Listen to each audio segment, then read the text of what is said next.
اعلیٰ حضرت امام اہل سنت الشاہ احمد رضا حافظ بریلوی قدس سرہ العالی سے ایک سوال ہوا۔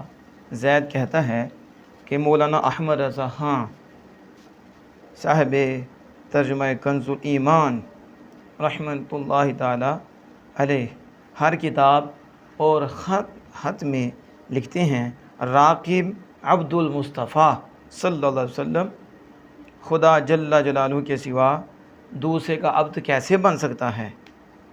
فقیر نے جواب دیا، بھائی یہاں عبد المصطفیٰ سے مراد یہ لی جاتی ہے کہ غلام مصطفیٰ صلی اللہ علیہ وسلم، نہ کہ بندہ مصطفیٰ۔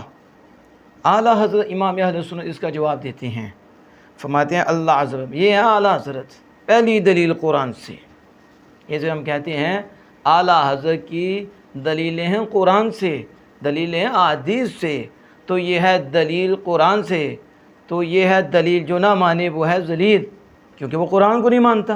آپ لوگ کس راہ پہ جا رہے ہیں؟ اعلیٰ حضرت تو قرآن کو ہاتھ میں رکھ کے بیان کرتے ہیں۔ اللہ کا فضل، پہلے دلیل قرآن سے دی۔ میں عبد مصطفیٰ کہتا ہوں تو میرے پاس دلائل ہیں، ہم تو قرآن والے ہیں، ہم تو حدیث والے ہیں۔ فرماتے ہیں اللہ عز و جل فرماتا ہے وَأَنكِحُوا الْأَيَامَ مِنكُمْ وَالصَّالِحِينَ مِنْ عِبَادِكُمْ وَإِمَائِكُمْ۔ دیکھو اللہ پاک فرماتا ہے وَأَنكِحُوا الْأَيَامَ مِنْكُمْ وَالصَّالِحِينَ مِنْ عِبَادِكُمْ، ہمارے غلاموں کو، یہاں عباد ہمارے غلاموں کو اللہ پاک نے عبد فرمایا۔ انکحوا الایام منکم من عبادکم، تمہارے غلام۔ اب یہ عبد ہے تو اللہ پاک نے ہمارے غلاموں کو یہاں بندہ فرمایا کہ تم میں جو عورتیں بے شوہر ہوں وانکحوا الایام منکم، تو انہیں بیاہ دو، اور تمہارے بندوں اور تمہاری باندیوں میں جو لائق ہو ان کا نکاح کر دو۔ اب یہاں دیکھو عباد تمہارے بندے، یہ تو اللہ پاک فرما رہا ہے، پھر اللہ پاک پہ فتویٰ لگائیں گے کہ اللہ پاک نے انہیں عباد کہا ہے، عبادکم تمہارے بندے، تو اعلیٰ سے کیا عبد مصطفیٰ، تو اللہ پاک فرماتا ہے تمہارے بندے، تو اس میں کون سا مسئلہ ہے؟ اور پھر اعلیٰ فرماتے ہیں حدیث پاک میں آتا ہے، اور یہ حدیث بخاری اور یہ حدیث صحیح مسلم اور باقی سب صحاح ستہ میں موجود ہے۔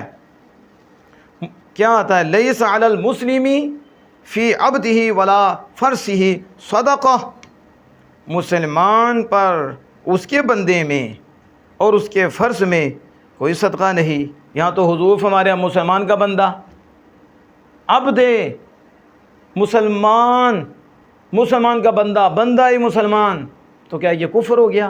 یہ شرک ہو گیا؟ اعلیٰ عبد مصطفیٰ کا ہے اور حضور تو فرماتے ہیں مسلمانوں کا عبد، مسلمانوں کا بندہ، اور یہ حدیث پاک موجود ہے۔ بلکہ اعلیٰ فرماتے ہیں امیر المومنین حضرت عمر فاروق رضی اللہ تعالیٰ عنہ نے جمیع صحابہ میں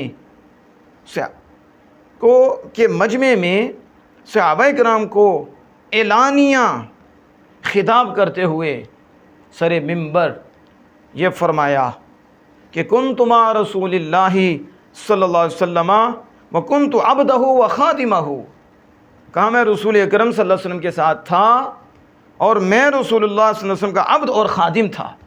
آپ تو فاروق اعظم کہتے ہیں میں عبد مصطفیٰ تھا اور میں خادم مصطفیٰ تھا، آپ فاروق اعظم بھی نہ بچے۔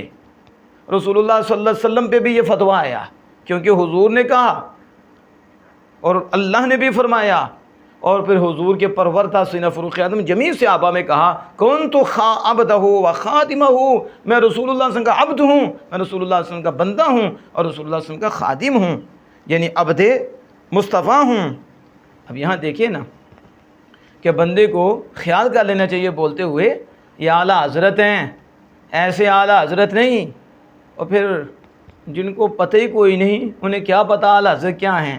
اعلیٰ حضرت وہ ہیں جو قرآن کی روشنی میں بات کرتے تھے، اعلیٰ حضرت وہ ہیں جو حدیث پاک کی روشنی میں بات کرتے تھے، قلم چلتا تھا تو قلم میں نور مصطفیٰ ہوتا تھا، اللہ کا فضل ہوتا تھا، اللہ کی مہربانی ہوتی تھی۔ تو اس طرح اعلیٰ حضرت مرتبہ نے اس کا جواب دیا ہے قرآن و حدیث کی روشنی میں۔ اللہ جل وعلا ہمیں اعلیٰ حضرت مرتبہ کی تعلیمات پر کاربند رہنے کی توفیق عطا فرمائے۔